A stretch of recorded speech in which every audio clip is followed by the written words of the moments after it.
Welcome to another of my videos where I work through and explain A-level physics multi-choice questions. If you want to try this question yourself, pause the video now. If you got the answer B, give yourself a pat on the back. If you'd like to see my explanation of how I found the answer, please continue watching. So a sonar transmitter on a ship produces pulses of sound waves. Each pulse of sound waves contains 12 complete oscillations.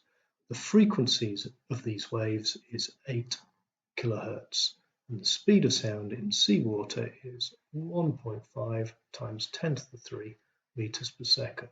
So each pulse has 12, 1, 2, 3, 4, 5, 6, 7, 8, 9, 10, 11, 12 complete oscillations.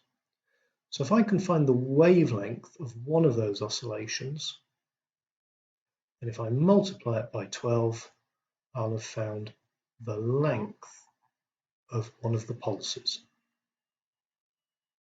So I can use the equation. The velocity of wave is equal to its frequency multiplied by its wavelength.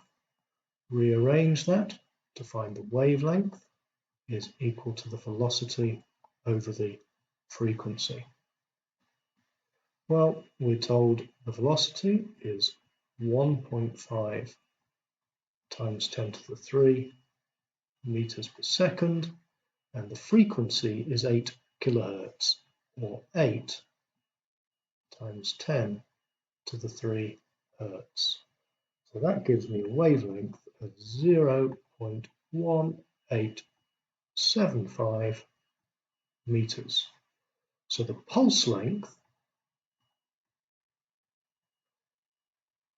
is going to equal 12 times the wavelength, 0.1875, which is 2.25 meters, or answer B.